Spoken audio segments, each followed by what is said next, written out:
మీ business ఏదైనా మీ ఊర్లో promotion చేయాలంటే అది సుమన్ టీవీతోనే సాధ్యం. ఇప్పుడే సంప్రదించండి.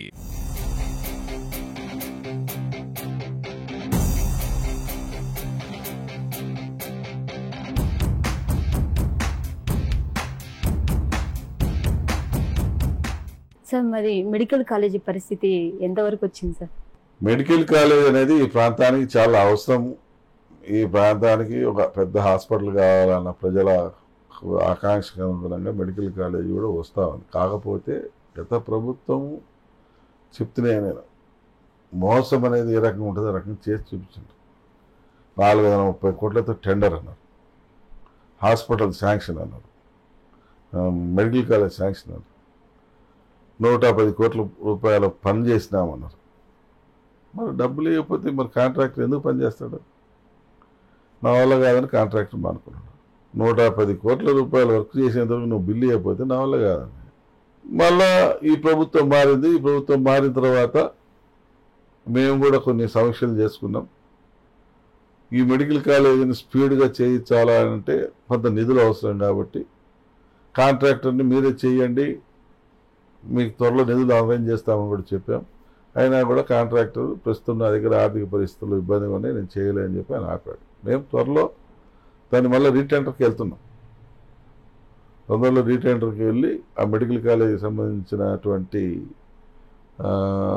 పనులన్నీ కూడా త్వరితగతిన పూర్తయ్యేదానికి మా వంతుగా మేము ముందుకు తీసుకుపోతున్నాం. 100% ఈ ఊర్లో మెడికల్ కాలేజీ అనేది రావడం సాధ్యం. కాకపోతే చెప్తున్నా, గతంలో పాలకులు చేసినటువంటి కొన్ని తప్పిదాల వల్ల కొన్ని సవరణలు చేయాల్సిన పరిస్థితి రావడంతో అది అయిపోయింది. ఈ సంవత్సరము ఇది ఎండింగ్ లోపల, లేదంటే నెక్స్ట్ మార్చి లోపల దాన్ని మొదలు పెట్టిస్తాం. 100% పూర్తి చేస్తాం. మరి మన ఏరియాలో టూరిజం ప్లేసెస్ని ఏ డెవలప్ చేయాలనుకుంటున్నారు సార్? మా వెలుగొండ రిజర్వాయర్ పూర్తి కాగానే వెలుగొండ రిజర్వాయర్లకు వాటర్ వచ్చిన మరుక్షణం ఈ ఏరియా టూరిజానికి కూడా డెవలప్మెంట్ అవుతుంది.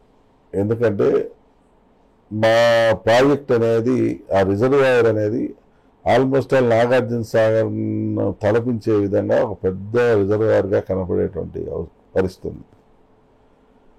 నా దగ్గర 43 డెడ్ స్టోరేజ్ 53 టీఎంసీలో వాటరు ఒక ప్రాజెక్టులో నిలబడితే ఆల్మోస్ట్ ఆల్ ఒక సముద్రం ఉన్నట్టుంటుందండి. ఇక్కడ అదిగా దీనికి ఇంకో plus point Nallamala forest. Nallamala forest ఒక పక్క, రిజర్వాయర్ ఒక పక్క, ఇవన్నీ ఉన్నప్పుడు ఆటోమేటిక్గా టూరిజం అనేది డెవలప్మెంట్ అనేది జరుగుతుంది. ఈ ప్రాంతాన్ని టూరిజం హబ్గా కూడా తయారు చేసేదానికి మా సంబంధిత మంత్రులని కలిసాం. సంబంధిత మంత్రుల సహకారంతో, మా లోకేష్ బాబు గారి ఆశీస్సులతో ఈ ప్రాంతాన్ని టూరిజం, అలాగే మా చెన్నకేశ్వర స్వామి గుడిని కూడా టూరిజంలో పెట్టించి డెవలప్ అనేది చేయబోతా ఉన్నాం. 100% మా ప్రాంతం ఒక పారిశ్రామికంగా, ఒక విద్యాపరంగా, ఒక వైద్యపరంగా, ఇదే కాకుండా టూరిజంగా కూడా డెవలప్ అయ్యేటువంటి అవకాశం బ్రహ్మాండంగా ఉన్నాయి. ఇవన్నీ జరిగి తీరుతాయి.